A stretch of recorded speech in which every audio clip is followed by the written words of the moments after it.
Where I feel like everyone has a hard time when it comes to equip lifting, they try to do too much on the handoff process. As much as I talk about the setup being so key for a raw bench, the handoff process is the most important part for a equip bench, in my opinion.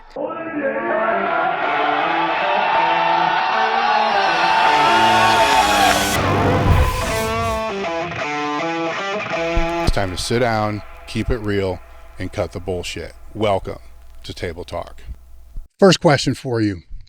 Nick or Ben? I'm confused. That's a good one. All right, now we're good. Yeah, it's super confusing because my name is Nick Benerakis, but everyone calls me Benny. Yeah, where's that come from? So it's a long origin, but pretty much in high school, my grandpa they had a nickname of Benny in the Army, in the military. So I had a high school baseball coach called me Benny, and I was like, because he told me his nickname was Benny, he called me Benny, so I was like, we're gonna roll with this. I hated being called Nick. Everyone's name was Nick. There'd be like 5 Nicks in a class. So I just kind of took. So he's just calling you Benny, like out of nowhere? Yeah. Like, well, my last name Benerakis. Oh, okay. Yeah, now I get it. Yeah. Now it makes sense. Yeah. So while you were in high school, was that your main sport? Baseball. Yeah. Yeah.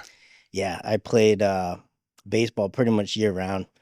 So we'd have the team play in the spring with the school, and then I'd do like a summer league and I'd do a fall league, but that was my main sport. And I played some others growing up. I did some football early on, but that's what I stuck with was baseball. When did weight training come into the picture? So I always had a home gym growing up because my dad had all these weights from when he was a kid. And so what's that look like? Because I can see this multiple ways, especially in today's world, right? Yeah. The cement thing? Those screw-on handles, all rusted, standard 45s that are usually 50 pounds. Yeah. So we had a collection. I had a barbell that I swear was like off on one side. And it's all, bare bones stuff, nothing crazy. Basement, garage, spare bedroom? Basement gym. Okay. Yep. We had a really flimsy rack.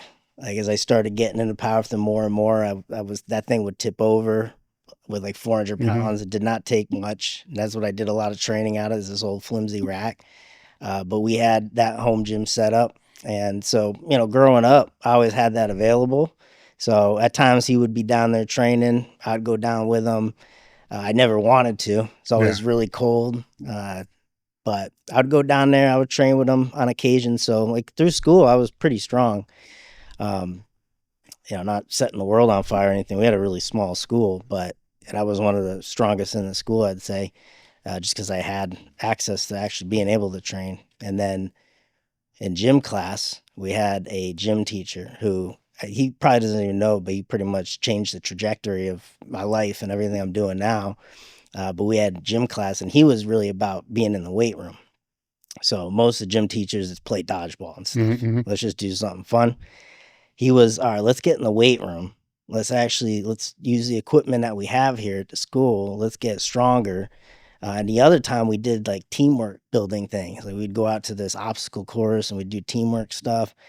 And it was just great for me because I wasn't like the most confident kid in high school. I was rather overweight. And so being in the weight room, being the strongest kid, like actually coaching the other kids up and stuff, it felt great to me. I was like, wow, this is cool. And then the teamwork building stuff was great, just to work with other people. So that class for me, that was senior year. That in conjunction with what we did with baseball, lost a bunch of weight, had a bunch more confidence. And I was like, I got to do something with this strength training thing. What did the weight room look like in the high school? It was small. It's like a 400 kid high school. So old equipment. We might have had like an assisted dip station, a really old bench. We had some form of a leg press machine. It might have been a hack squat, but it was real bare bones stuff like that. Squat rack, benches? No squat rack. Yeah. Very few utility benches, maybe just one bench. Dumbbell rack didn't go up very high, but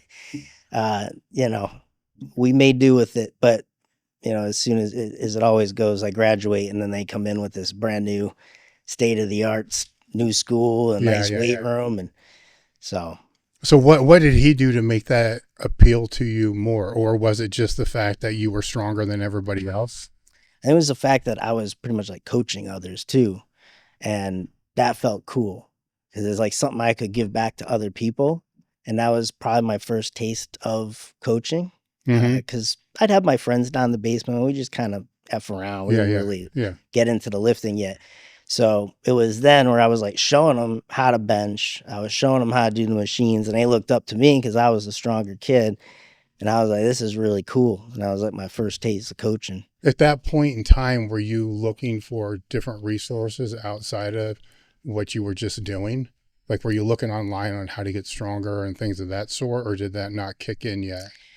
Probably old magazines and books. So my dad had an assortment of those, the Arnold Schwarzenegger. Yeah, the bodybuilding stuff, yeah. Everyone's read that. Yeah. So I'd read through that and, whatever books we had downstairs, but we didn't even have iPhones at the time. So like the internet was the dial up there.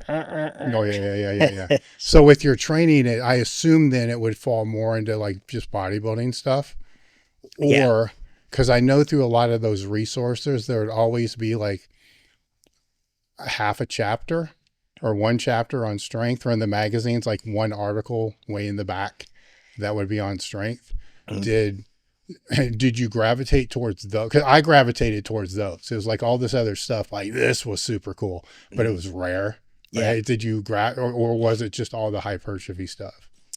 Well, in high school, it was mostly just the hypertrophy stuff. But once I get into college, I actually worked at Barnes & Noble. So I saw that. That was a fantastic opportunity. I would, at my lunch breaks, I would always go to the magazine section and I would read all the Flex magazines, things like that.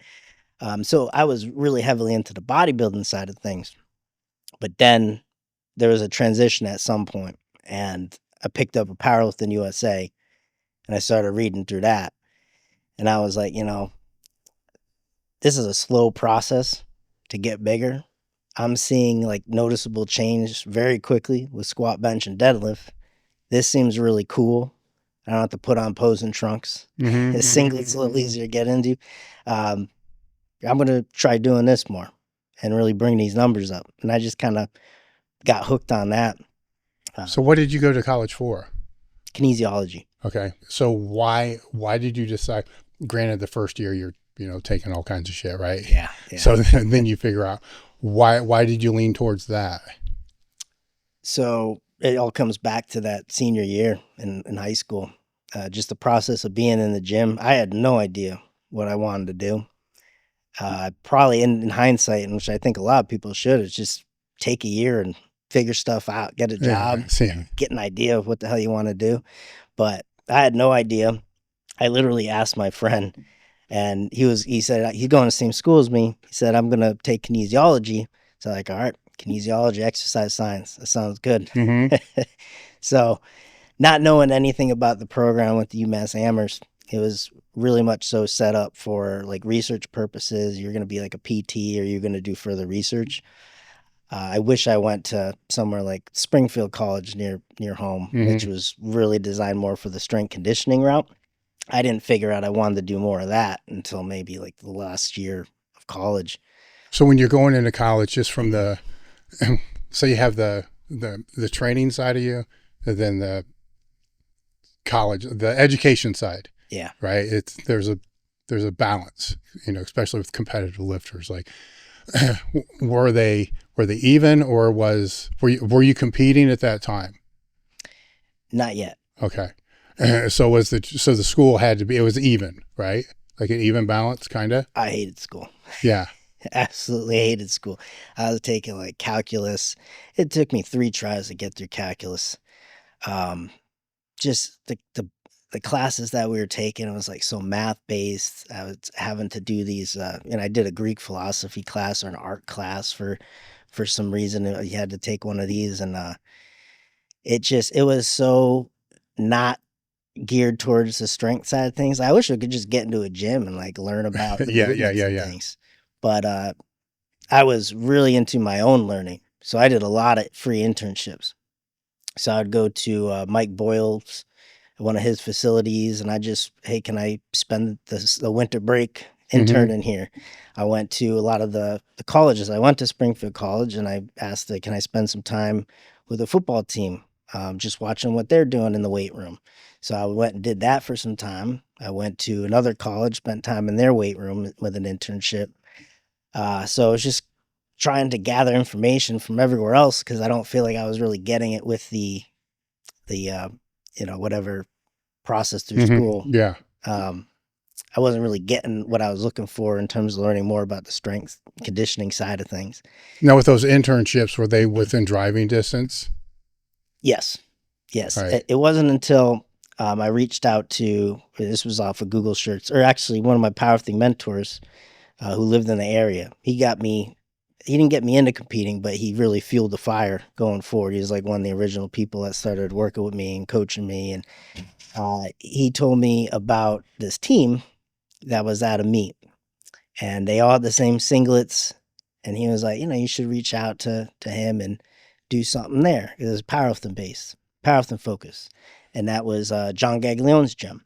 And so I shot him an email, and this was like right when I was about to be graduating, and I had like a year left. I'm trying to figure out what I want to do. And it was pretty much, strength conditioning route, or let's do something on the powerlifting side and see what opens up there.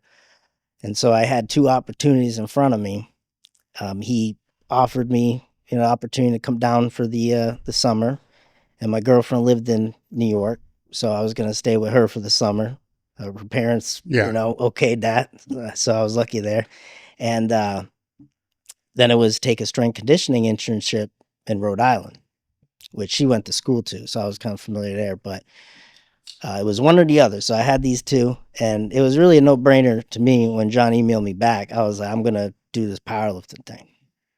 And that's really what I want to learn more about. I've gotten into competing at that point. So let's see where it goes.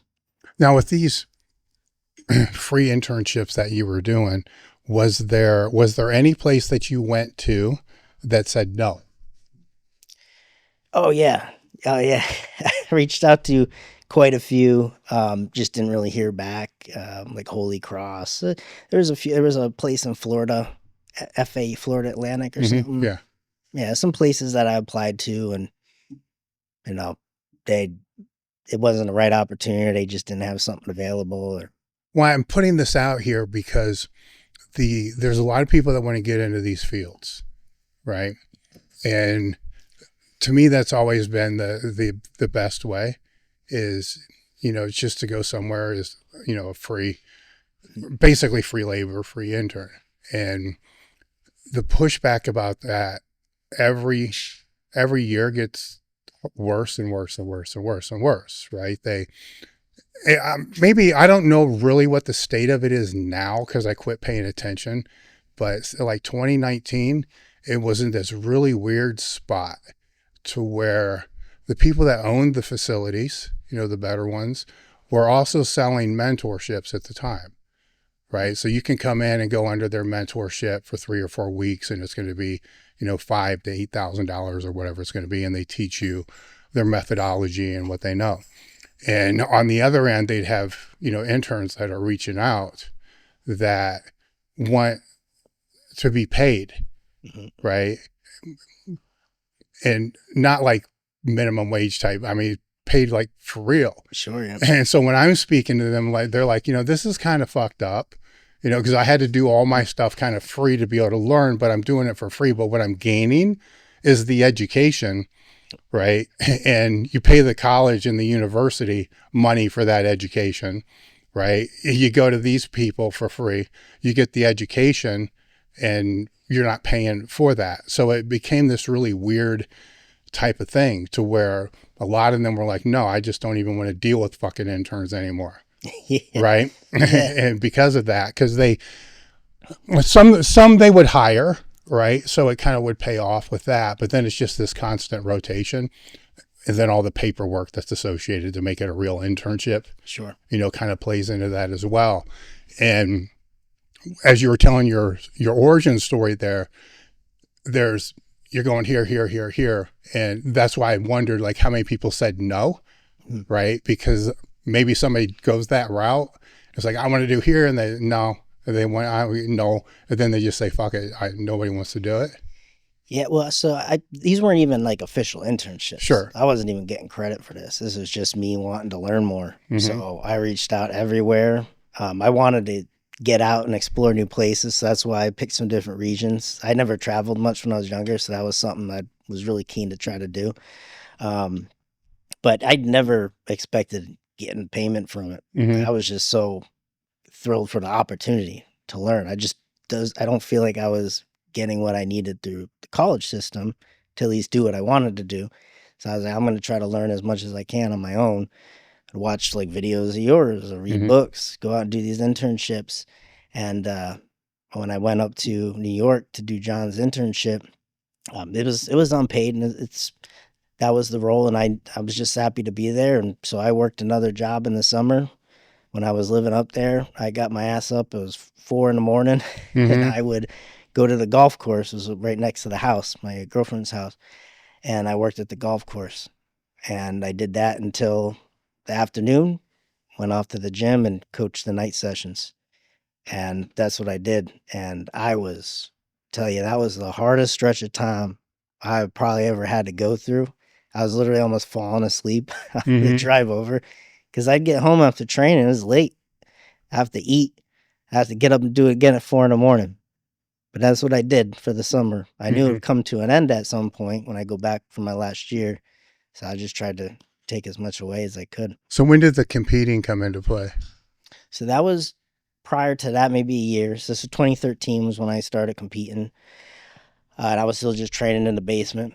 And I don't even know how to get started in powerlifting, which nowadays it's probably easier to Google search and stuff. But that's what I did. I Google searched powerlifting near me or whatever I put in. And was it even there? I mean, because going back, you'd have to go through like Powerlifting USA and go through like the classifieds and stuff. Like what that would have been Powerlifting Watch? Yes, I think Powerlifting Watch popped up. Yeah. And then that's how I was able to search near the area. Okay. But I didn't even go one in my area. I went up to freaking Buffalo. Yeah, well, the thing with that was I don't think they even had a fraction of the sites or the meets that were going on. Yeah. Right? It was weird, right? Because if you had the magazine, you pretty much had them all. Mm-hmm. Well, at Powerlifting Watch, a lot of people didn't even know the magazine existed. I mean, you're lucky it was in the bookstore that you were in. Yeah. It wasn't like it was in every bookstore all over the place. Yeah. And so you decided, what was the catalyst though before saying that that's what you wanted to do? Because if you're still in the basement, it's not like you're in a crew and it's like, fuck yeah, I want to do this. Well, I think it was the introduction to those magazines, and then just naturally building up those lifts. I don't know exactly what the spark was to actually compete. No one actually told me, like, hey, go do a meet. I think I just wanted to, that was the natural progression. How old were you at the time? Oh, now you're getting me doing math. I'm 34 now. This is 2013. Okay. Yeah. So whatever that is, 22-ish. So how did you train for it? It's in the basement. I know that, but what type of program? Did you just find some kind of linear program and just plug your numbers in and do that? Yeah. So I think I just researched templates. I think one of the first ones that I started using, because I could find it online, was a Shaco template. So I did that. And I did go over to a local Gold's Gym as well. And I was running that program. And the nice thing with that was it's all low percentage numbers. So, there's never really an opportunity where you're needing someone necessarily to spot you heavily. But I saw a lot of results with that, mostly because I'm new and do anything, I'm going to get stronger. But I think at that point, I was like, all right, I'm going to run this Shaco program again, and we'll aim for a meet, and got to get the ball rolling at some point. So how'd the meet go? It was a wild setup looking back on it. It was up in Buffalo. It was like a WMPF meet, and there was a snowstorm or something like just before that weekend. So a lot of people, I think, bailed out, but they still held the meet. There was no music. It was in a hotel I don't even know if it's a lobby, it's a small room. So it wasn't like the grand ballroom, No, like the chart room where they have like small meetings. no, it was like one of the smaller rooms of this hotel. There was 13 people compete. I drove 6 hours. That's not really a bad thing for your first meet, though. Oh no, Yeah. Because I'm nervous as all. No, I'm thinking, thinking back on it, like that's kind of a really good situation. Yeah. So I'm nervous as all hell. And I have no one. My girlfriend came up with me, but I have no one there. I'm not being coached. So I'm just talking with people, and I don't want to get in anyone's way. I don't know how this works, so I literally warm up to like a 380 opener squat by doing air squats, and then this is my first time using a mono. I go up and use the mono, and I pick the weight, and I'm like, this is weird as shit. Like where do I walk now? I just kind of took it and went, but it was a great meet. I went 7 for 9, hit some PRs. So was there enough camaraderie there to help you out? Yeah. So actually a few people that I talked to there that I met in some meets after, I stayed in touch with them. And yeah, it was, I did meet a lot of great people there, but no one really said, hey, come in and warm up with us. Yeah. They probably thought I was some weirdo air squatting in the corner. Yeah. So what happened after that? Well, after that, I was hooked. I was like, this is awesome. Got my cool trophy. I was like, all right, when's the next one? So it was literally like 2 weeks later. So I don't know any better. I'm like, all right, they got their worlds. They told us, oh, now you're qualified for the worlds.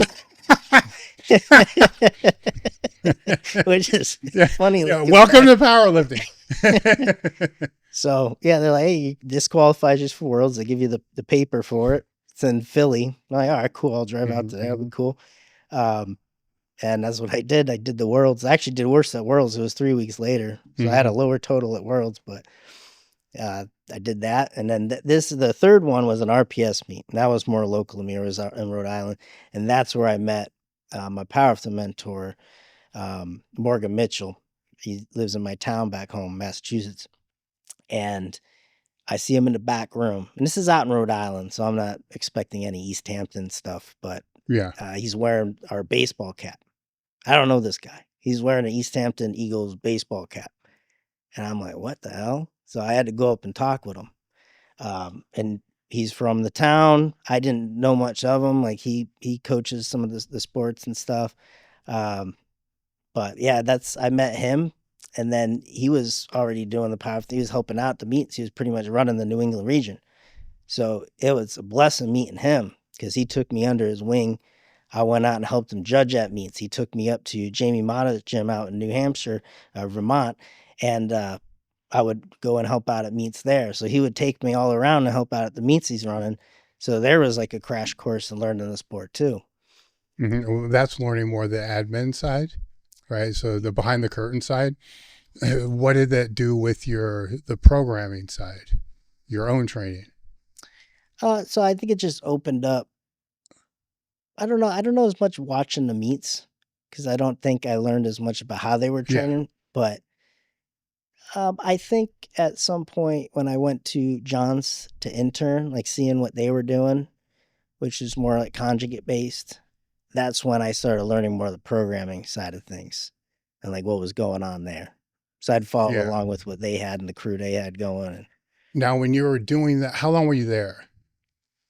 At John's for the internship. Well, I was there for 3 months in the summer, and then I actually went back after school, started training there, because we actually moved after school. I moved out to Long Island, and so I started training there. And then he had a coaching opportunity open up, so I coached there for 5 years. Okay, so during that 5 years with a conjugate base, right? I mean, conjugate I always see as kind of dependent upon the person that's using it, right? Because there's a lot of differences. While you're learning that base, and are you graduated at this point? Graduated, yeah. Okay. Are you also looking at other training methodologies outside of that, or are you just like tripling down on the conjugate to learn as much as you could about that? No, I was trying some other stuff. So when I started coaching there, I did more of my own stuff. And I experimented with a lot of my own stuff and seeing what other people were doing. Like we had a team program that people would run through, and different numbers for different people and stuff. We had a lot of group-based stuff going on. But I would train by myself, in off hours to when I was coaching. Dave Tate here from Elite FTS to talk to you about bands. We've been a supplier of bands for almost 2 decades now. So I've known my way around the band landscape. When I'm talking about bands, I'm talking about floss bands, long bands, short bands, bands you can use for resistance training, mobility training, body weight training, and flossing. One of our most popular bands, or actually our most popular bands, are the long bands. The long bands are typically used the most with squats, bench presses. Our floss bands are bands that you wrap around the joint to be able to help with mobility, circulation. And the short bands are designed for shorter range movements, bench press, deadlifts, and a lot of times people will use them with resistance machines to help accommodate the strength resistance curve. Head over to elitefts.com and look for bands in the toolbar or blowout menu. And I would do different things. I'd play around with, different strategies, do like more of a linear approach, watching videos, still reading books, learning a lot from what we're doing with the team there, and kind of develop my own flavor, which has always evolved. I mean, training feels new every year, I'd say. Well, that's what I'm trying to dig down into a little bit, because there's many different avatars of coaches, right? Sure. There's the avatar of the coach that will be brought in under one methodology, right? And then just double down, just stay, and nothing ever breaks from that methodology. They can become really, really good at that, but it doesn't really break from there, right? And some of those people, not all, but a small minority of them, just hate all the other methodologies, right? And it doesn't matter what it is. It's just kind of how it all works. And then, there's the other ones that will program hop, move from one to the other, to the other, to the other, but never really learn one well enough to really know how to manipulate variables and so forth. And then there's the other ones that will, kind of have that base that they're working from, but then study all this other stuff. Because at the end of the day, they all work and they all don't work. Yeah. Right. And the ones that end up developing the most flexible methods, I guess would be a way to explain it, are the ones that kind of understand the metrics across all of them that matter, and the ones that don't. But you don't know that, unless you're kind of dabbling in all those. Yeah. Right. So that's where I'm trying to figure out how you got to where you are now with that methodology thing, because at the end of the day, it relies on a solid base, right? The ability to actually coach it, the ability to regulate it, and then the ability for whoever you're working with for them to be able to regulate, on their end. Yeah. Right. Which are like 4 big pillars.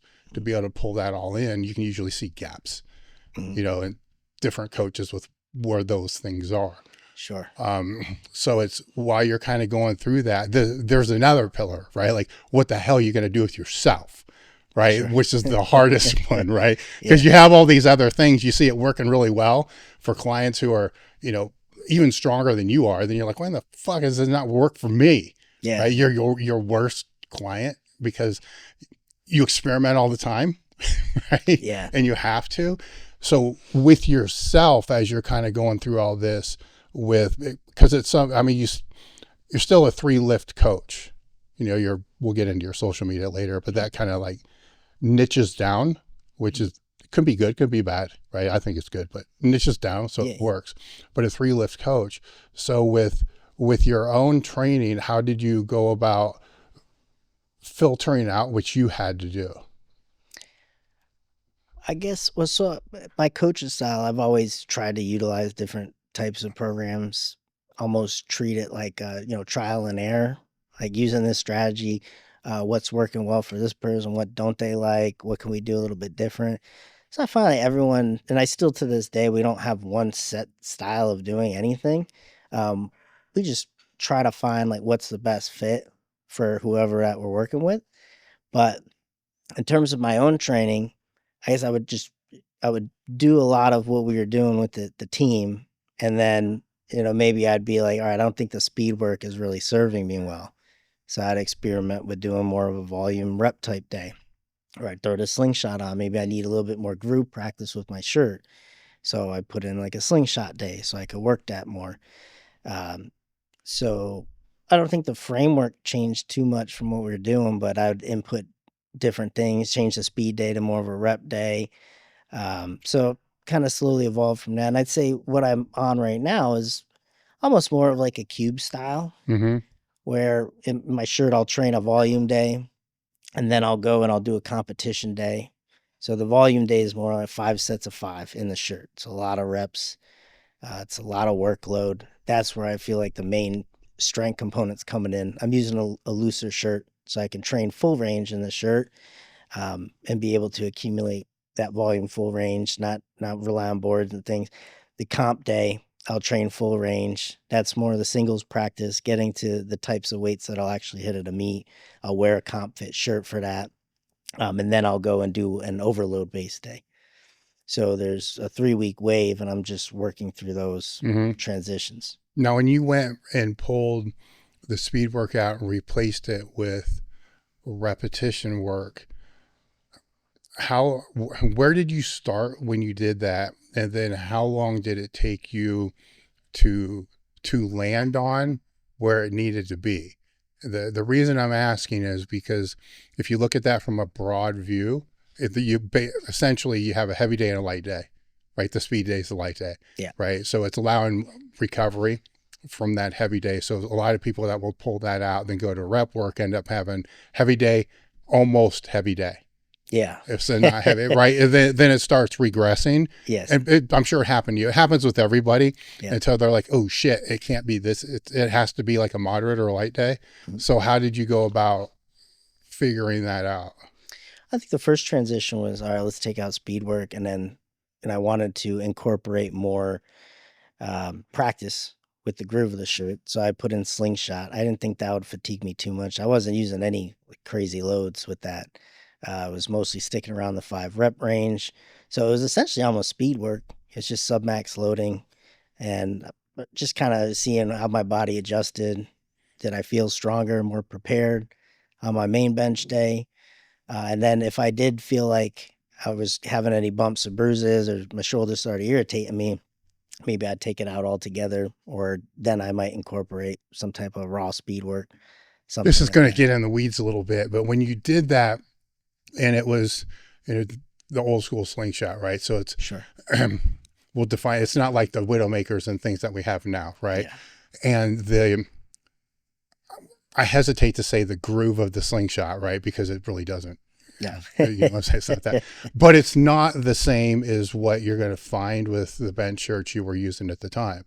So you put it in there to kind of work the technique of the bench shirt, but yet it's a completely different groove of all that, unless you intentionally try to make that the groove of the shirt.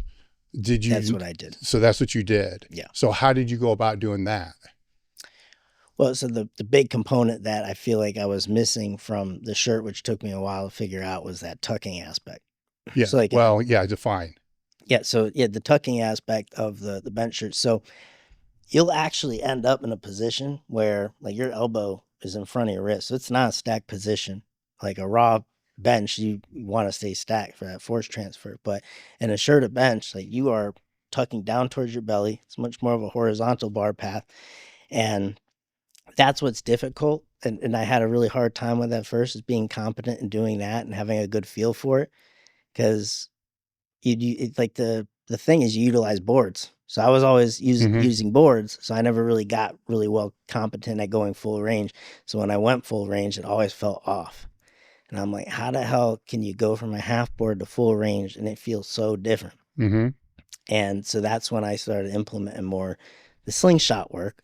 But I tighten ram, I would use too, just a little more support. And I would try to feed into that tucking process. It wasn't perfect, but it's better in my opinion than just going about a raw bench, because I felt like it was actually helping me, work that aspect that I was looking to develop. What shirt were you using at that time? Inzer SDP. Okay, so that's it's a deeper, it's multiple. It's a deeper tuck type shirt. It's not like a feet up, right? So when at that point, were you breaking elbows first out, then tucking in, or just going straight into a tuck? I know we're getting in the weeds. Well, thinking back, yeah, this is years back. Yeah. So I probably was just going straight into the tuck because that just feels more supportive. Yeah. All right. It's so very different to everything I do now. Well, I know. That's what I'm trying to. This shit can get really. I don't want to get in the weeds too soon because people are gonna be like, "Fuck this," and to kind of like check out. So when did you decide to double down on the bench? So yeah, for yourself, not for coaching, but just for yourself. I don't know if I'd. I don't know if I'd say I'd double down on the bench. 'Cause I always still had full power going in the background. I think I just did more bench only meets. Okay. So you didn't change the way that you were training the full power to bring it down just a little bit? There's been times where I have put more of the focus of training on bench, but for the most part, I would train all of them and just compete in bench. Okay. Yeah. So it's doing more bench meets. Were you looking, I don't want to say up towards, but were you looking at other bench specialists to see how they were training? Yeah. So like I took a lot. I don't know about how. So I would go like Rich Putnam, lived in upstate New York. So I would go and train with him. I would train with Jamie Mata, who helped me a ton. He actually taught me the shirt for the first time. So I go up to Vermont, train at his gym. So I would take these road trips to go train with other people. And like I learned from Jamie initially, like don't just rely on boards and go down. Like we did a lot of floating reps. So I learned how to add more like that volume component to it. Like let's work some reps. Let's get competent at actually maneuvering the shirt without relying on a board. Rich Putnam, I took a lot away from him as well. He actually created, this is right before the band shirts came out. He had the product called the Bench Freak Band. And so I got one of those from him, and it was really just, the 3-layer, like the Bench Daddy is the 3 layers you can go in. And how that was situated was really just a knee wrap sewn up in the front here. And you had the 3 layers you could go into. That product still to this day was something that wasn't a shirt, but really helped me get great at that tucking aspect. So yeah, I went out and trained with these different crews and took a lot from what they were doing. Kind of just implemented into what I was doing. So as you were coming up through the, I want to say, but I don't know if I'm absolutely certain because I wasn't in the single ply demographic. The multi-ply demographic seemed to be more popular than what the single ply outside of the IPF. Yeah. Right? The IPF and the single ply has just kind of been what it's always been. Yeah.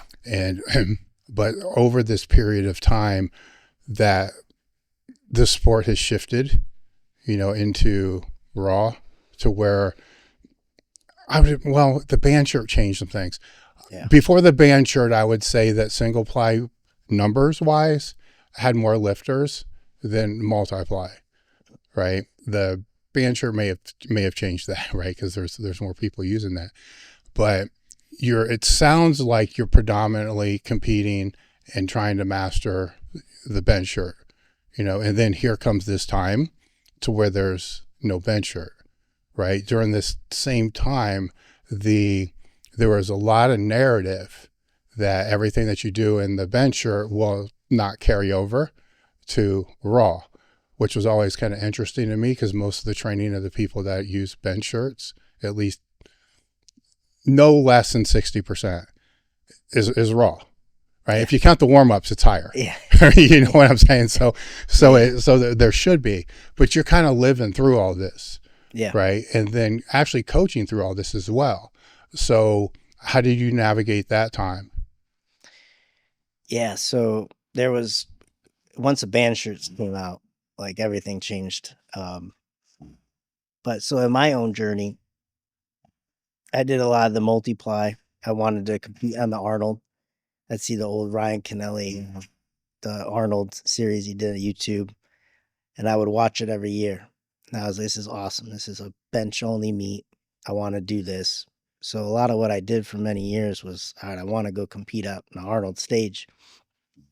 So that's what I was working towards. It was really all multiply, because single ply would leave you at a disadvantage for that. So outside of like IPF, USDPL, and everything, I had no real reason to use a single ply shirt.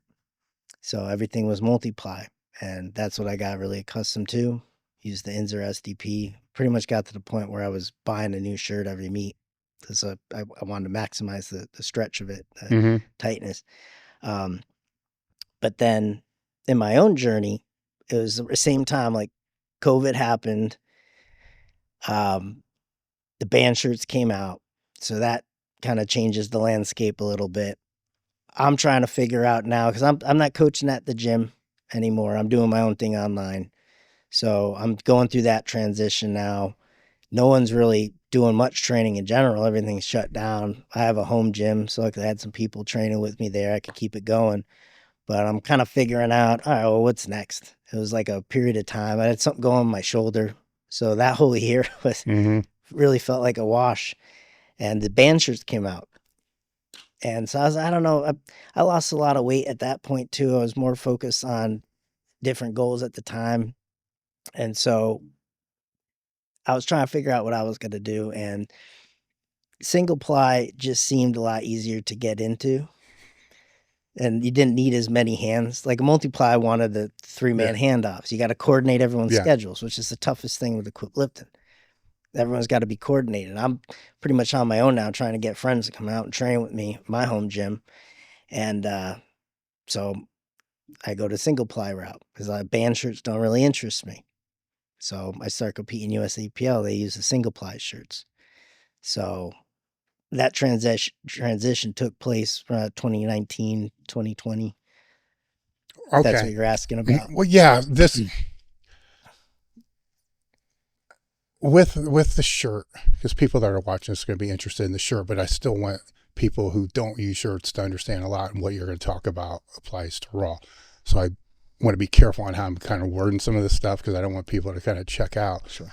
But with your own journey, if I understand correctly, your mastery of the Multi-Ply shirt was kind of twofold. You're learning from it, just by using it, trying to learn from other people, but you're also, and this is a big one, man, you're growing into it. So you're growing into a shirt that was already too big, for you. And then as you grow it, I wish more people did this. It's because it gets skipped over a lot.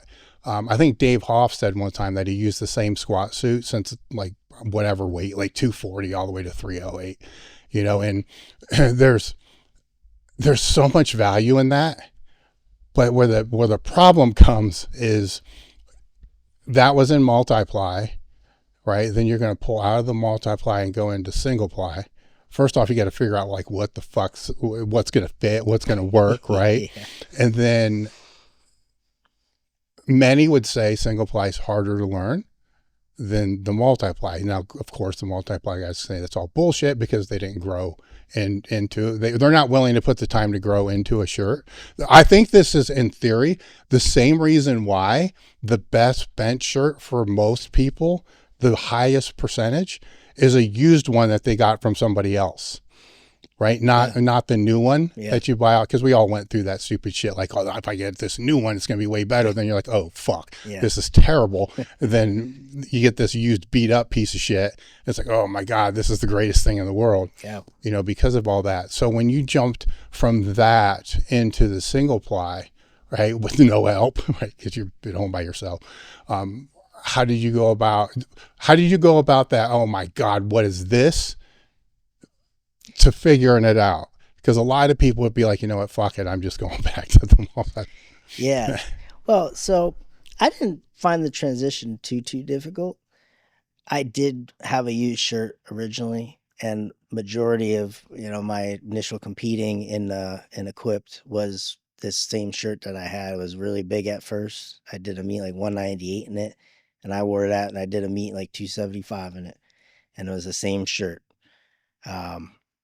And so that's if you could grow into a shirt that's already a little bit big, that's probably the best way to learn, because it's going to start to tighten up as you're actually getting better at using it. Transition to single ply, it wasn't too crazy because I had done some single ply work. It wasn't like completely new stimulus to me, but I don't know if the groove was terribly different either. I picked up to it real quick. I use a Titan Super Katana, and so I didn't really feel like there was a huge bridge to cross because I already got really competent at the Multi-Ply shirt. Mm-hmm. So it seemed pretty seamless moving into single ply. It's just now you have to adjust to different weight loading entirely. So you can't get frustrated that maybe you're not lifting as much as you would in a multi-ply shirt. And yeah, finding the fit's the real tough thing Mm-hmm. because now it's just a single layer. Like you got to have that dialed in. How did the fit change compared to the Multi-Ply? So I need to have a really tight chest plate, and that's the important thing for me when I'm getting a single ply shirt. And so can you say that again? How would the fit change? How does the fit change? Like, do the sleeves for you? Do the sleeves need to be tighter than what it would be in a Multi-Ply? Because it's a lot of the way I see a lot of the shirt and the way it kind of works. If it's really dialed in, is it does kind of work like a band shirt would, where they're stretching here, but there's pulling across the chest, but there's pushing up through the triceps. Yeah. Right. Where if but I have been told by some that if it is a single ply, it's got to be pulled up higher and you got to rely more on the stretching across the chest, and there's not going to be as much pushing up through the triceps. So because of that arms should be tighter, where in a Multi-Ply, I mean, the bottom of the arms basically are just like not really doing a whole lot. Yeah. So that's the big thing for me when I order a shirt. I can't fit in the arms. Like the chest plate I'd want in a stock shirt, I can't fit the arms in. Mm-hmm. So I'm limited by that. So I end up getting a 44 Super Katana. 42 is too small. Can't get my arms to that. I could take the time to work that open more, but then I can't get into a good position. So that's the main thing for me is have that chest plate nice and tight. So because now for years now, you've been working with guys online too. Yeah. With bench shirts, right? How do you explain to them what the shirt should feel like before they unrack the bar? That's probably the hardest thing to do in online coaching. That's why I'm asking. Yeah. So I just try to talk through the expectations of what's going to happen. Like it's usually when I'm coaching them, it's not their first time ever being in a shirt. People I've coached in person, like the first time ever in a shirt, I'll take something out of my bag and I'll coach them on that. Online, usually they're coming to me, they've already had experience in a shirt, so they kind of know what to expect. The hard thing is getting them to maximize their shirt. So usually they're using something that is pretty loose that I know in time they could get into a tighter shirt. Mm-hmm. So that's a tough bridge to cross, especially when they train alone. Mm-hmm. Because a lot of people that I coach train at home gyms. And so that's why they're looking for online coaching as well. So I try to just explain it should feel really uncomfortable. There's a lot of pressure buildup. It's going to cut into the back of your triceps. So I just try to explain through like expectations of what they're going to feel to get them accustomed to that and what it might feel like with a tighter shirt. Patience. You got to have patience. I always talk about, working through the path of most resistance because everyone gets frustrated that they're not touching and they start to freak out and then they dump it. And they try to force a touch. You can't do that. You just need to add some more weight. If you're in a good position with the shirt, you just need to add more weight if it's not moving. People bail out of reps early. I tell them, I had one of my athletes to get him to learn the shirt. I was being kind of sarcastic with it, but I told him like, hey, I want to see you stop with the rep like 10 seconds. Hold it 10 seconds. Mm-hmm. Like get down there. If it stops, hold it 10 seconds. And he literally did the 10 seconds. He had someone counting out 10 seconds there. But I feel like that's what you need to do. Like you need to know, hey, I'm in a good position. I'm not able to get down anymore. I don't want to sacrifice that position. Now this is where I need more weight loading. So it's just coaching through that. I think it's really important. before I get there, then walk me through the setup with the shirt. Okay. We'll just go with walking. I would say as soon as they sit on the bench, but it may actually start, before that. So walk me through how you would optimally like to have your clients set up with the shirt for the bench from A to Z, all the way through the touch to the lockout.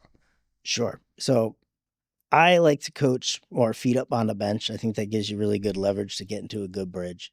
So that's where I like to start. There's other ways to go about it. You can set your feet and just use the bar to help leverage the traps onto the bench. So a few different ways to do it there. I like to coach feet up on the bench if that works for them. That allows you can hook grip the bar like a chin grip. Use that as leverage to prop up onto your traps. Here is where I would go about trying to get my hand set. All right. So then let's get the hand set, bring the feet down. Now, before you get to that point, what are you doing with the shoulder blades, the lats, and the back before you plant down? All right. So even that chin grip, Yeah. I am getting my traps set on the bench. All right. Highest arch position I possibly can. And then I'm using the bench mostly. If it's a good grippy bench, I'm trying to use that to shimmy off of, because it's different from raw. Yeah. Maybe I'll try to take advantage of the safeties or something to help really pack into a good retraction. You don't really have that when you're in a shirt, and the shirt itself is pulling you forward. So that's the hard aspect to it. So I'm trying to pay attention to what my shoulder blades are doing more than anything, rather than feeling comfortable. I'm probably going to be snapped into a position like this, but I still need to focus on what's happening with my shoulder blades. Raw, it's a lot easier. I can maneuver however I want. So I'm just using the grip of the bench to try to pack in. So I'll shimmy side to side here a bit, get packed into as good of a retracted position I can. And then that's where you can go about establishing your grip to the bar. As I was just filming some video earlier, the process of getting your hand set. Staying hydrated is huge for training and performance. And this is why today's episode is brought to you by Element. Element gives you exactly what your body needs: 1,000 milligrams of sodium, 200 milligrams of potassium, 60 milligrams of magnesium, 0 sugar, and no junk. Personally, I like to mix half a pack with my morning oatmeal. I'll use any of the chocolate flavors. I drink it with all my training sessions, watermelon being my favorite. Some other reasons why I use it is stable energy with no crash. It fights off fatigue and cramps, improves mental focus and clarity, helps regulate stress, and supports deeper sleep. And there's no sugar and garbage. Here's the best part: you can try it totally risk-free. Right now, Element is offering a free 8-count sample pack of its most popular flavors. With each purchase, you get 2 of each of these 4 fan favorites, perfect for finding your own favorite or sharing with a friend. Don't like it? Give it to a salty friend, and Element will give you your money back. Head over to www.drinklmnt.com/table talk. When you have a tight shirt, or tight chest plate, you have to be okay with your elbows being bent like this initially. And where I feel like everyone has a hard time when it comes to equip lifting is they try to do too much on the handoff process. They're trying to get under the bar. They're trying to feel the bar too much. When you bring your elbows out from a tight shirt, it's just going to ride that collar up into your neck. It's going to feel like it's choking you out. Very uncomfortable. Takes you out of position entirely. So now the shirt's not sitting where it should be sitting. You can't really get that back. So as much as I talk about the setup being so key for a raw bench, the handoff process is bar none the most important part for a equip bench, in my opinion. So communication with the handoff. I'm going to go off your count, because you want to just take one breath and hold that one breath. Trying to rebreathe under the amount of load that you're going to be handling that'll crush a bench quicker than anything. So take your time with that process too. Everyone rushes it. They'll just quick sip of air. Take your time and actually expand where you're trying to touch. So that process could be like 5 seconds. I get so much more, you cut so much more range of motion. I get so much more positioning and actually taking the time to expand there. So I'll say, hey, I'm going to go off your count. give me a 3, 2, 1, or I've even had my handoffs now count down from 5, which seems a little ridiculous. It's like you're setting off a rocket or something in the gym, but like count down from 5 so I could take my time to breathe. When that handoff comes out, I explain to them, especially if they've never done any handoff for equip lifting, explain that you have to do most of the work. Like I'm not in control of this weight until it's out in the position. It's when I try to do too much and feel the weight too early, that's when you get all the issues. So they'll bring you out once you have that control of the bar. Need a first thing, establish locked out elbows. That's huge. Otherwise, you're just going to put it the load into the tension of the shirt. You want that tension really to be in your back. And all you're focused on is retracting your shoulder blades as hard as possible. That's all I want someone focused on. Lock your arms out and feel more tension in your back than you do the shirt stretching across you. And then from there, once you're settled. That right there is probably ranks up there with one of the top mistakes that I see that will drive me fucking crazy, because you can see, if there's just a slight bend, you can already see the bar, just kind of like, it's like trying to explain to them you want that transfer of force to go all the way through the arm, into the shoulder, into the lats, into the bench, and then wait for the bench to actually compress as well. Yeah. Right. And then you're ready. Right. That's a huge one, man. Huge one. And I've heard every excuse in the fucking world. Like, I can't, my arms are fucked up. Well, then maybe you shouldn't be fucking benching. You know what I'm saying? Yeah. Anyhow, continue. So you're in that position. Yeah. Well, so coming back to what you said, it's not just, there's so much compression going on. The bench pad itself, the joints itself, like it takes a second to get accommodated to that. So the biggest coaching point that I'll give people is, I want you to hold this bar 5 seconds, which seems totally counterintuitive. You have this massive amount of weight. Why am I spending the energy to hold this thing 5 seconds? But I say, I promise you, this will be the most impactful thing you do. If you just get comfortable holding weight before you go, you're going to steady it. You're going to have much more precision with your groove. You're going to get comfortable with that process. Nothing's going to rattle you. You can't take any amount of weight that's going to rattle you if you're actually holding weight, heavy weight, 5 seconds before you start. And I'll tell them you're still going to hold it 5 seconds. It's just going to be in a different spot. And it's going to be a spot you're not going to like. Yeah, sure. Absolutely. That bar is a bunch of micro reverberations going on. Like it needs this whip coming out of the bar. All that weight now that's being handed off to you, the bar is going to bend. So that's got to be taken out. So if you rush into a rep, and I see everyone do this, like everyone I see equip lifting, a bar comes out, immediately go into it. Usually I don't even remember there's a press command in a meet because I'm not going until way after they say press. So now as they start to lower, before they start to lower, elbows out, elbows in, what optimally would you like to see? So I would have someone spread the bar, drive the elbows out. So it's going to be more of a tricep rotation than it is like raw, you're stacked with the weight coming out. Shirt, it's a tricep rotation out. At that point, spread on the bar, have the elbows out. I think it's really, really key in the process to land like an airplane versus a helicopter. So what that means is focus on the spread, bars position more over your upper back. That's where you're feeling the tension. As you're going, you're feeling that chest plate now stretch across you. Once you start running into some resistance there, it's a slow transition into that tuck. And now all that weight's more positioned over your lats. So the upper back, you don't have the loading over it. You still need to retract, but all that loading feels like it's over your lats now. And you're just working this tuck process as you're coming down, and you're gaining more support in doing that. I find a lot of lifters, and this happens from doing a lot of board work too, but it feels strong if you immediately just tuck and you try to lower like that. But you're not going to have anywhere to go. You're kind of handcuffing yourself at that point. So if you keep trying to pull through that, you got nowhere to go at the bottom. You have to have a loose enough shirt to make that work. But if you gradually pick up the chest plate and then work into the tuck, you're taking that material, stretching it across, and then it's like you're wrapping it around a pole. And that's what's give you that snapback. So once I learned that really in my career, that's when, and I trained that regularly, that's when things felt very different at meets. All right. Now, as it's coming down and it starts to hang up, what do you do? Well, so I have confidence in my groove, and I think you have to have confidence in the pattern that you're using, because if you get hung up, it really, in my opinion, it comes down to having more patience so that you just allow that shirt to open up that little extra bit when it gets tough at the end, or you add more weight.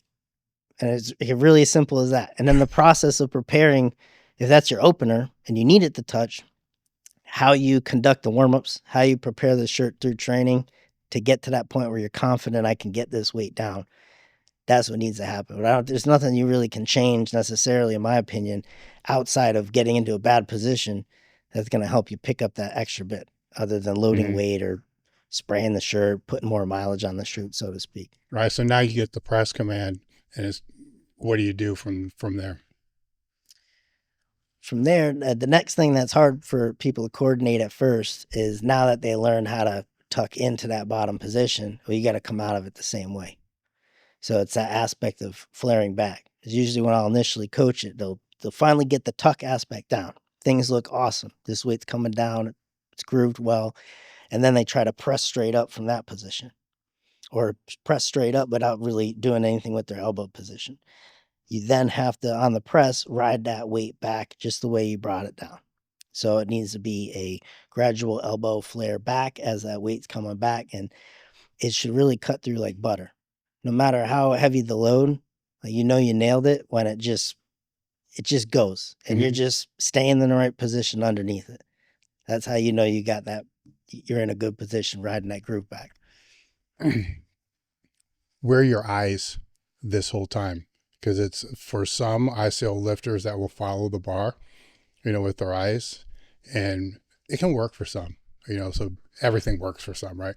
Also, the other ones that will just keep the eyes focused up, actually back a little bit, because what I've seen with a lot is they try to watch the bar all the way down. Good luck with that, because the only way it's really going to happen when it starts to really get tight is you're going to collapse, because the head and so forth is going to come up. So is there any cueing that you do in regards to that? I watch the bar because I have a really high arch. I don't have much range of motion, so it doesn't influence my head position. But for those where you do have to travel quite a significant way, that wouldn't make much sense, because if you were trying to watch that thing, and you probably are lifting your head, collapsing your position. So for them, I would have them just focus on a neutral spot in the ceiling. Yeah. And I've done that too. I've done that at some points where I would just focus on a neutral spot. You just have to have a really good proprioception of what you're feeling, where you are in space. So how is this all different than raw? Well, the whole setup process is a little bit different because you're so handcuffed. I think the main difference there is that with raw, you need to make sure you're in good joint positions to where you can properly transfer force and create force. So you want to have elbows stacked under wrist. You need to have all that in place. Whereas the shirt, you need to have all your strength needs to go to just maintaining your position. Because what you're avoiding there is the weight wants to collapse your arch. The shirt itself is folding over you, so the shirt wants to fold you down. So where you need to be strong is just in maintaining your position. Versus raw, there's probably much bigger emphasis here on pec strength, shoulder development. With the shirt, it's a lot more back dominant, tricep dominant. So those are some of the big changes there. Is really just raw, you have to be in good mechanical positions. The shirt, you're over tucked like this. You would never do that raw.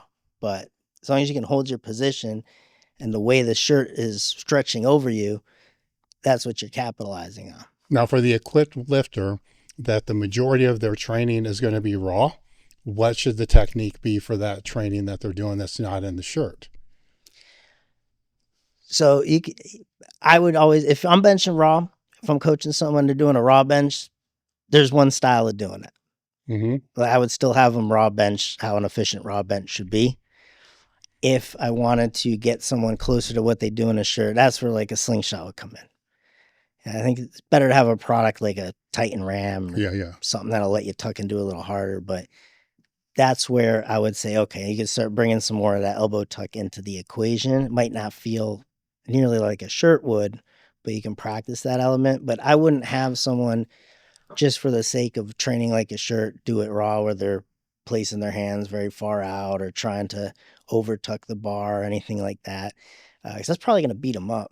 Well, that's now where I'm kind of going with this is, if you're getting a really good carryover from raw to shirt, let's say 250, 300 pounds, which would be a really good carryover, right? When you started, like 50 pounds is good, right? But Yeah, sure. 200 pounds, that creates some unique situations to where you can't necessarily train all the time using the shirt. So if they're using percentages to be able to train the raw, Jimmy Cole would be the wackiest example of all this, right? So a 1,400 pound, like if anything that he does just raw work is still going to be 30% of whatever that top end is. So at some point, the training has to use some type of aid just to be able to have some type of strength carryover to what that maximum strength is, right? Where if you have that carryover that we're talking about, then one could conclude that all the strength work that they're doing probably does need to be with, some type of RAM, Widowmaker, or whatever it's going to be. Otherwise, the weight's going to be too light to have any type of correspondence to carry over. Where if I'm to kind of like look for the criticisms in that, would be your bottom end's going to get so weak that you're going to now be, prone to fucking your shoulders or pecs up because that's so weak. So there's a 3-tier approach here. Like you got to do the shirt work, then you got to do the strength work with an aid to be able to build the strength for that shirt work. But then you have to be able to do some bottom level work to make sure that you don't tear yourself apart, from that. So what would be that bottom level work? So I still have all my equip lifters train in some capacity raw if they can. So I believe that is key, and that happens before the bench shirt. So how I set it up is I'll do a lead up to a top set raw before I get in the shirt. So that's majority where I'm getting the raw work in. For me, being single ply right now, I think single ply is where you can gain the most from bringing up your raw strength. In my opinion, you get better, especially single ply. You get better technique in the shirt, you get into tighter equipment, or you get stronger raw. That's how things are going up. So I prioritize raw a lot more now than maybe I did in the past, just because I see there being a better carryover and payoff when you're just working with a single layer. But yeah, you talk about Jimmy Cobb. I mean, what's he gonna do with raw work? Not even 50%. Yeah, if that. Yeah, no, not even close. So, I'm not. I don't have anyone that's handling 1,400 pounds. So he's definitely an outlier there. But that's where the raw work comes in, I'd say, is before the shirt work, because you want to have at least that base continuing to build. You don't have to max out, but you need to build that. And then the second day, if you're going to do some more benching in a week, usually most people are, it depends what you need. Like, do you feel like you are in a good position with this shirt and you could benefit from doing some additional like slingshot training, RAM training, whatever you want to call it, aided training, or raw training? Do you need more practice with the technique? Do you need more strength? Like, what is it you really need? Have you found that if you have a lifter that has a hard time with speed on the descent and touching, that if you can fatigue them before they get to those top sets, that it's easier for them to lower a little bit faster and touch? That's a good question. Usually I'm slowing people down than it being the other way around, because I'm okay, especially in the shirt. Go as slow as you need. Path of most resistance for me. I'm okay with you potentially burning more energy. You can't drop position. I'd much rather you just burn out than drop position. So usually I'm never really coach, at least with shirt, I'm not coaching quicker descent. So it could be more of a hack than anything else, because I remember lifters that we'd have that this was a huge fucking problem, so we would just wear them the fuck out, on 2 boards for 5s, then same session 3 boards for 5s, 4 boards for triples. I mean, just they're fucking shot. Then put the shirt on and they end up breaking a PR, and you're like, what the fuck, right? So it's when I look back on that, because I've always thought this is interesting, right? But it's kind of not realistic because, like, what the fuck are you gonna do if it's a meet? You don't have an hour, to wear your ass out to be able to do that. Sure. It's more just showing them that this is possible, but the other end of me was it kind of makes sense, because if they are fatigued, they're not going to be fighting against it as hard, because it's the hardest thing I think for people to understand is at a certain point you need to pull it down, which is kind of fucked, right? Because gravity should kind of be doing that. Yeah. So Yeah. and it's very confusing, and I don't believe anybody ever understands it until they do it, right? And so have you had any luck trying to teach that? I have not dipped into that too much, what you just talked about, but No, I can I'm see saying the pulling it down. Oh, no, I've never coached pulling it down. Okay. Well, Yeah, that no. makes sense because how do you? Yeah, you're never actually physically pulling it down. You're more just resisting. Well, people will change tell you position. they do that, but I Yeah. don't think it's true. No. You know what I'm saying? I think they're Yeah. just saying that because somebody told them that, Yeah. and at some point in time, I think what they actually do is they just put their elbows in a different position, where they should be instead of because if they are pulling down and they're trying to stay stacked, that whole time, and if they think they're pulling, what are you going to do when you pull? You're gonna break the elbows in. Well, now that you say that, like the direction matters too, because I think pulling down like you're doing a row, but you're not actually like having to. Well, I think that's what people think. Yeah. Yeah. But I could see pulling as in, all right, let's pull it to the belly, which that makes sense to me. Yeah. But I think a lot gets missed in translation when you start using cues and things like that. It's like what directions to pull. Yeah. And sometimes you say something that makes no sense as a cue, but like it gets a desired result. So you use it. We live in some crazy times right now where there's not a day that I don't go on the internet and I see some BS crap about this research study or this research study. This isn't new. I've been in this industry for 4 decades. One thing that's helped me is 8 years ago, the mass research review started and became a godsend. The mass research team are professional researchers that are also meatheads. So they've done this great job of being able to take all these topics and put them into this research review that I get every month. I'm excited to partner with them. I spoke with Eric Helms about this on the podcast. It's simple, it's easy.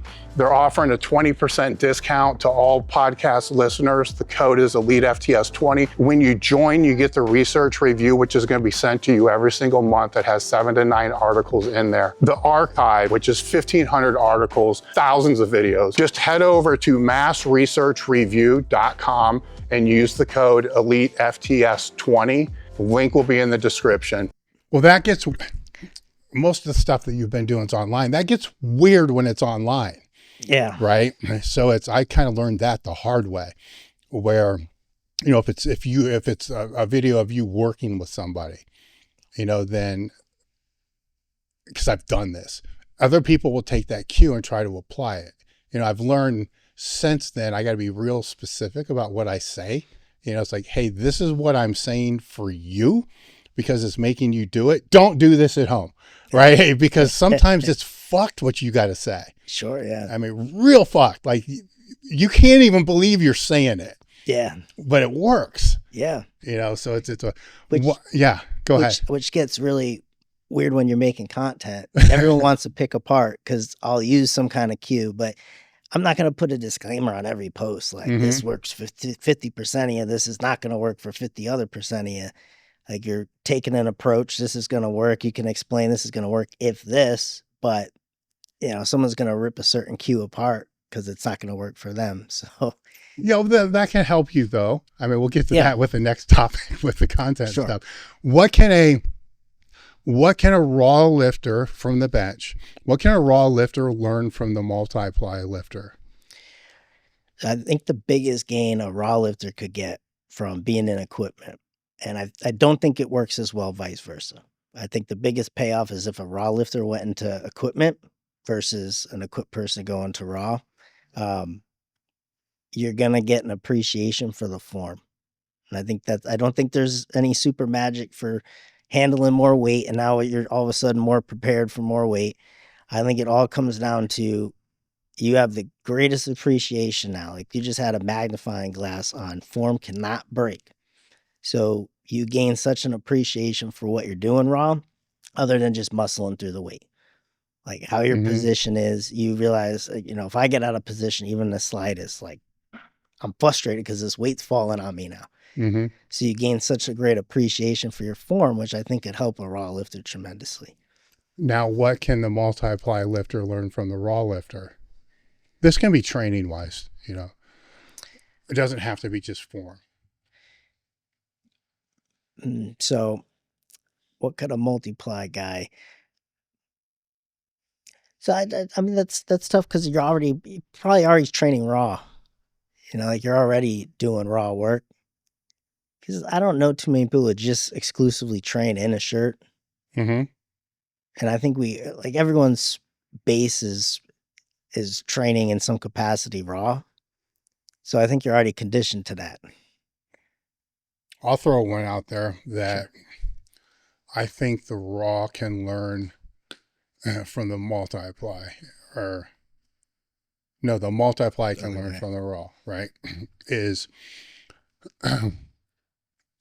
to become the best that you can be in multi-ply, you really, really have to learn how to make decisions on the fly, right? Even within the rep, as we've been talking about, but that works its way through the training, right? Because, you might fuck up a couple sets, then you got to do a couple sets to make up for the ones that you fucked up. But then when it comes to your secondary movement, you might chip some out of it. Instead of 4 sets of 5, it's like, fuck it, I'm going to do 2 sets of 3, boom, gone, right?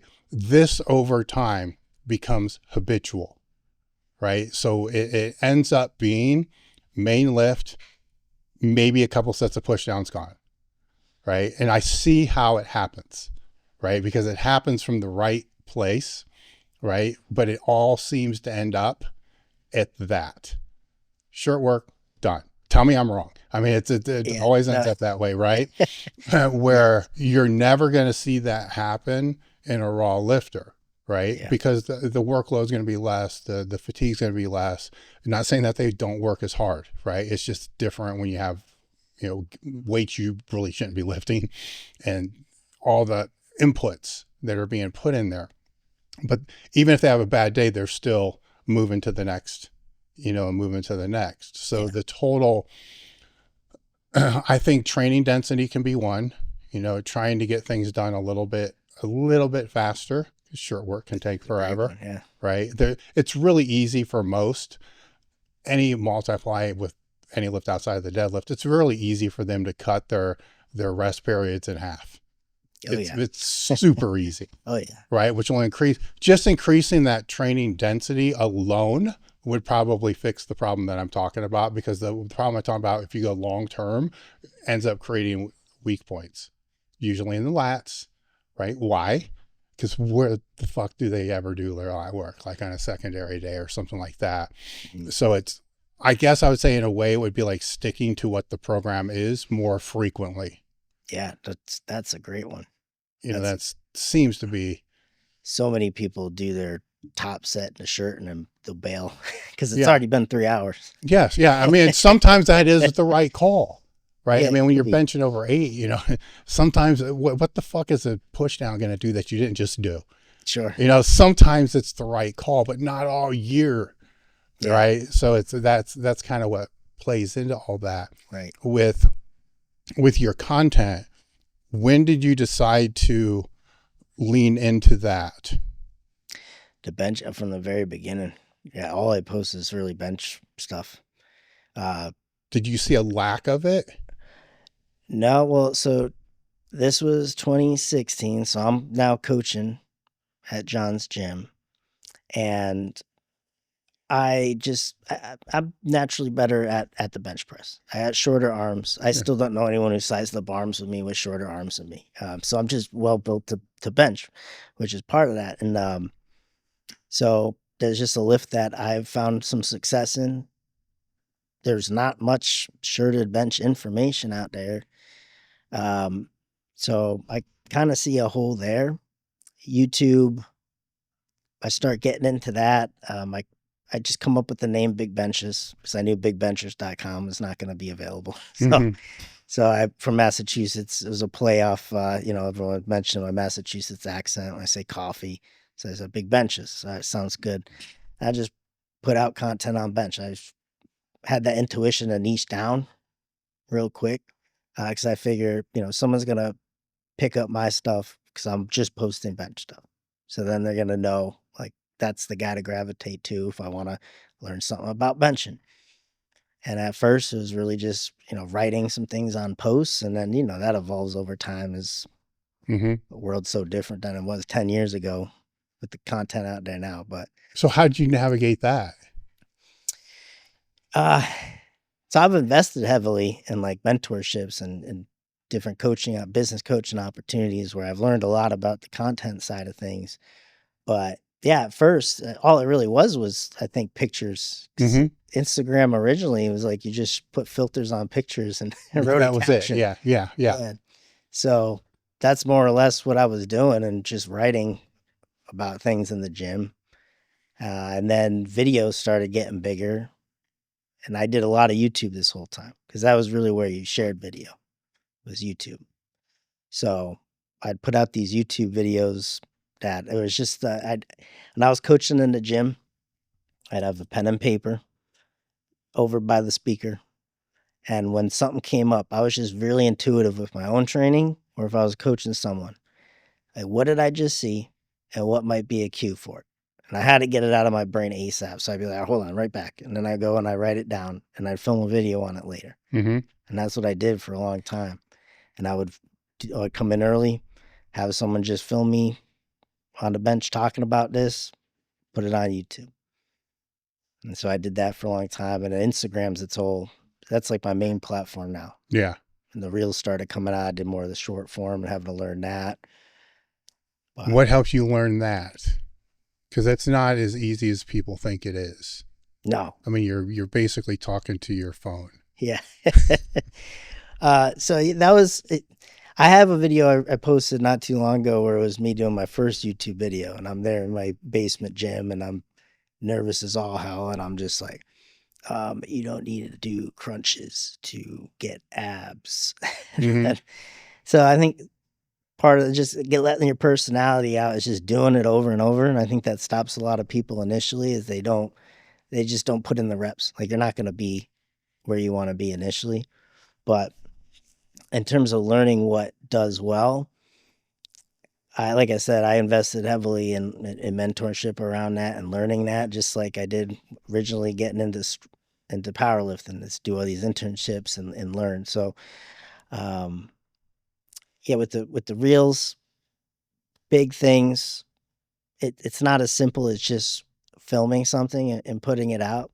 Like you got to account for the hook, how the music is in the video, like what B-roll shots are you getting? Like there's a lot of thought process that goes into putting together this little clip that a lot of people don't see typically. How's your caption formatted? What's your call to action? So I'm always trialing and erroring things. They have the trial reels now that came out. So you go through the process of what's this all about? How can I better utilize this? So some video formats that I do, it's just text on screen, showing some kind of concept. And that text on screen, you got to catch someone's attention in 1 to 2 seconds. Hey guys, if you're enjoying what you're watching, make sure to take a moment to like, comment, and subscribe. You got like 3 seconds tops to get someone to stop scrolling and watch your video. So with your mentorships, because this is the social media space is interesting because you can do it just to be known, but that doesn't mean it's going to help your business at all. Yeah. Right. So if you have a business, then you're doing it to be able to help the business. Right. So then you have to have metrics that are going to be able to show you, yes, this helped the business. This is where it gets very cloudy, when you're dealing with any social media, right? Because outside of a discount code, you know, what do you have to be able to know, right? Because you can look through the metrics and, you know, you have impressions, you have engagement, you have impressions and views, Shares. you know, shares, you know, you have, well, shares are kind of like the engagement, right? Because it Yeah. gets, you know, but Comments. shares, likes, comments, that's all kind of like the engagement. So you have all those within that thing, but yet none of those things are really showing, you know, clicks to site, right? A Linktree can, right? So that might send them to Linktree, then the Linktree is going to be able to push them there. A lot of things in Instagram, if it's in a story, a link in a story kind of opens in Instagram, you know, so you're not being able to really capture those metrics if it's Google Analytics or some other type of metric. So you're kind of like, what the fuck? You know what I'm saying? You don't really know where the conversion is. And if you are fortunate enough to be able to disseminate it down enough to find a conversion, it's fucking horrible. Right? It's not good. So with all those different and they seem to shift over time, right? To where if I was to say based upon the stuff that we have, engagement's probably the biggest metric right now. But the engagement isn't really showing any new people. It's just kind of showing, you know, the interaction of the followers, and the more interaction, the more likelihood they might have to click that link. Where, you know, many years ago, like impressions were huge, right? Like the impressions, I could look and see correspondence, you know, to other, but it's always like the spurious correspondence shit. Like it seems like this does this, but I only know it because I'm looking back through 18 months and every time that's there, this is there. Have you found anything to be able to, that's a gauge to be able to know if it's really helping the business? That fuck ego, right? Because you can have something that just pops. Like, man, that's fucking great. It's millions. Well, what? Who cares? Yeah. You know, it didn't do shit. Yeah. Well, so if you have a video like that, that might not lead to anything if you have a 1 million view video, because if you look at it, it'll tell you who followed you from the video, which is a big one if you're doing content like that you're expecting to hit like that. You want to hopefully get some followers from it too. So you could have a video that hits hard and nothing happens from it really. So I think you got to know, why are you posting what you're posting? And it goes into a couple buckets. You're either doing it for awareness or you're doing it for conversion. So if you're doing it for awareness, then you're putting something that you know is probably going to do really well. That's like those text videos are really short, sweet. I call them like comparison videos. Show the bad, show the good. Mm-hmm. Get in, get out. Those always do really, really well. And I trial them in different ways. So I know when I post something like that, my goal isn't necessarily to get people to engage in a coaching conversation with me. It's just bring in new eyes. Yeah. So I have videos that I'll post just with the intent of bringing in new eyes. And then I have videos which I'm trying to put more value into them. I know aren't going to do as well. I'm probably going to end with like some kind of CTA, DM me this to talk about, you know, our coaching program. And that's the main thing. I don't send anyone to external links or websites because no one's going to take the time to click out of that when they're scrolling through Instagram. So it's usually DM keyword, start a conversation somehow. Give out a freebie, start a conversation. And, you know, your intent isn't to be like, hey, join my coaching program right off the bat. It's just to build relationships with people. Yeah. So I use content as a way to just funnel into building relationships, having conversations with people, learning about what they have going on. And if there's a potential we could talk about, you know, them being in the coaching program and what we offer, then. So if it's a DM keyword, are you, and granted you're going to do multiple different things, are most of those drivers to try to collect emails, or are you just trying to collect the DMs to have that? Because you can have a DM mailing list, right? And then an email mailing list. I've seen both ways. I've kind of done both ways, you know, where you get this free guide or whatever, and it's, you know, that goes to the landing page with the email and da-da. Then the other one's just the DMs. Have you done both of those? Yep. So I've done, you know, email, get an email list and things. I think the email list is really important too, but a lot of it just, you want to have some kind of CRM to keep track of all these conversations. So it's like, once you actually initiate a conversation with someone, then I can track that. I have a conversation with that person. I can have some kind of automation to where it will prompt me or have some automation to follow up with them. And it's really just stay in touch, kind of learn them, what they have going on. And then as soon as someone mentions, we have a conversation, just naturally flows into them having some kind of a struggle that I know I can help with, then I'll bring up the idea of having conversation about coaching and what we can offer. Mm-hmm. So with that CRM, how much of it is automated till it kicks to you? So I have it set up to where there'll be different tags applied, so that the person will be in that CRM. So a person having a conversation with through the content I'm going to posting, I'll have them in there, and then there'll be a tag applied. So then I'll have a specific folder, if you will, or column of people that I need to check in with that day. Mm-hmm. And that can really, I'm just trying to continue the relationship. So that could simply be is just like one of their photos and I drop a comment. Mm-hmm. But it's on a time base, maybe like 30 days later, it'll apply a tag and then I'll go in and I'll comment on their video or something of that nature. Well, what I'm trying to show is for a lot of the coaches out there, there's more to this than what they think it is, to really leverage it. Yeah. And this is not the automation. It's not a bad thing, because let's say you have a pipe that's just, 5 touch points, which is all automation, but those touch points with the automation still creating value because you've been doing this for so long, what the answer to this is always going to be. Yeah. So it just kind of pings through there. Now the other person won't know, that it's automated, but it's still the value. Mm-hmm. Right. So yeah. We all get automations on shit all the time that we think is real. Yeah. Yeah. And I get random messages all the time. That's just the process. Well, that's stupid shit. Yeah. Yeah. The process they're taking is not the one I'd recommend. No. That's kind of where I'm going. Like it took me sometime last year, I realized on Instagram, there's like a request tab, for like the DMs. Fortunately, for like forever, I didn't even know it existed. It's like where the people that don't follow you can DM you or whatever. Holy fuck, are those terrible? Yeah. As far as the marketing that's there. Oh yeah. So you went into that column and opened the request. You get the craziest stuff. Oh yeah. Yeah. That's what you don't want to do. Yeah. With all that.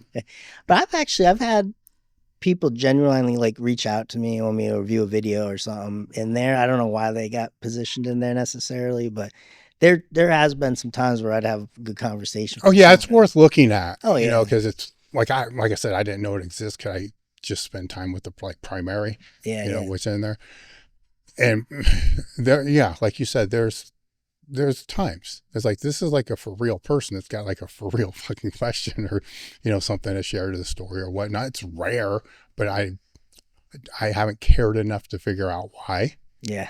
So I haven't worried that much about all that.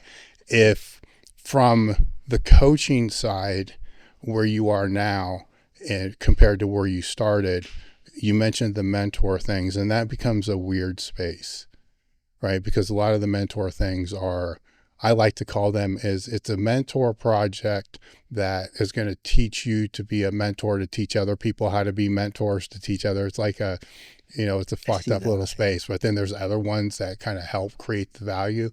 How did you navigate that space to actually find the coaching groups that actually did have value? Because I'm sure not all of them did, that you gained access to. Are there any cues to be able to know, like outside of the obvious, like we all know the obvious, like we just talked about, like this is just bullshit outside of the obvious? Were there any cues that you found that if you could go back when you were first exploring all this, because none of these are free, no, so it would have saved you a lot of money had you known? Yeah, so I'd always go off some kind of referral. Or at least, like, even if you're trying to find a coach, this is great too. Like, see who they're working with and ask who they're working with. You could find that person. They're probably tagged in something. Just ask them, hey, how is he as a coach? Same thing through that process. The business coaching that I received is more business coaching. It had really nothing to do with powerlifting. So they don't tell you how to approach anything powerlifting. It's just business stuff, content stuff. So it was really, I had a friend that was in this mentorship, and I was very hesitant because it's a big investment. Like, I don't have this money. Like, where the hell am I gonna get this money? Like, if this doesn't work, then you know, this is bad. And he really gathered a lot of great information. He told me, yeah, definitely do it. I trust him. I think that's the best way to go about it, is get the referral from someone you trust. And so I joined this program, and yeah, it's like double income in less than a month. So that was huge. Now I actually have a sustainable business around coaching, which I would have never thought of when we were talking about when I was going through early years of college. I'm like, how the hell am I going to make this stuff work? What was one of the biggest things that you learned during that time? How to actually go through that sales process, 100%. Because up to that point, I'm waiting for someone to email me. I'm waiting for someone to shoot me a DM, be like, hey, what's coaching like, or whatever. Then when you learn how to bridge these conversations, because I might want something, I don't even know I want it, or that's going to help me. You're just getting in front of people and posing a solution to the issue that they have. And that's really important. If you're just sitting back and waiting for someone to be like, hey, I want to work with you, then you're not going to probably have a business out of it. Were there any topics you wanted to go over I didn't bring up? No, I think we hit on a good amount of the content stuff, shirt work. How can people go about finding you then? The best place, because we'll put the links to everything in there, but what's the best way? Big Benchas on Instagram. Okay. Yeah, YouTube, Instagram. Yeah. That's where I'll post most of my stuff now. Yep. Any final thoughts? I hope to see Equip Lifting continue to grow. The band shirt is really interesting now. I think it's going to bring a lot more people over to Equipped in some capacity. It's easier to transition into. I'm a poly Puritan. I love that side of the sport. Powerlifting is awesome in that you can compete however you want to compete. There's a division for however you want to compete. I love doing single ply right now. That's my flavor. I hope to see it continue to grow. I think there's a lot to learn from the Equip side. I think once you get into it, if you have the right taste for it, it's something completely different than raw. So I hope to see that side of the sport continue to grow and there be interest for it. Well, with you growing and scaling your own business, what do you think the Multi-Ply side can do to be able to help it grow more? I think it comes down to having the meets for it, having the opportunities for it. No one's gonna, if you know you can lift more in a band shirt and you're competing Multi-Ply, then what's the draw to continue doing Multi-Ply? You know, if you could do more in a band shirt. I'm only doing single ply because I'm competing with the USAPL. That's all you can do. That's the Equip division. But I'm really enjoying competing with them and doing the meets, nationals. IDFPA is new. So it all comes down to your goals. And I think if there was big just Multi-Ply or just a poly bench meet in general, I think that's a big draw for people, especially if there was a money draw or something too. Like the Arnold for me, there wasn't band shirts at the time, but that was a big meet that I really wanted to do. So that pushed me into doing Multi-Ply. So what do you think that I don't want to get in a federation federation drama or federation. I don't want to criticize federations, right? Sure. But if you look at the drug tested side versus the non-drug tested side, the drug tested side yes, they all have drama, right? They all even have recent drama, right? So, sure. But it's always been able to scale more so than the other, right? So what do you think that they're doing? Because it's not just that, you know, having the meets and rewards and all that kind of stuff. It's community, it's based, it's a lot of different things that kind of play into that. What are the attributes outside of the drug testing? Because I don't think that's enough of it either, right? Because you can go to any non-tested meet, and I always get criticized for saying this. The majority of the people there, at least half, are not on, right? So it always drives me crazy when people will say, well, the majority of powerlifters take steroids. I'm like, go look at the top, go look at open powerlifting and do like even one thumb scroll down and tell me those numbers in any weight class can't be hit without drugs.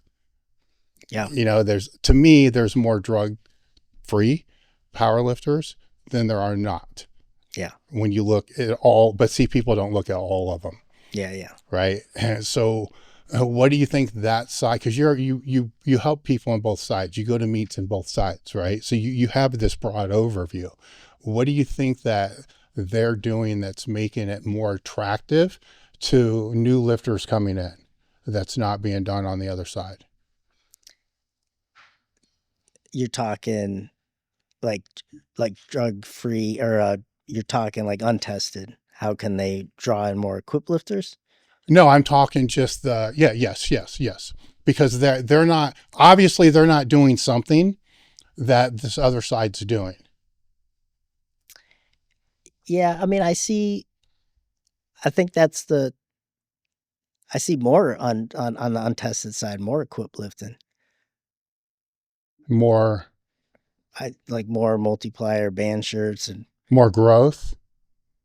Yeah, I feel like that would be where people, because there's no draw on like a drug-free side for Multi-Ply Yeah. or a band shirt. Like you just can't use them.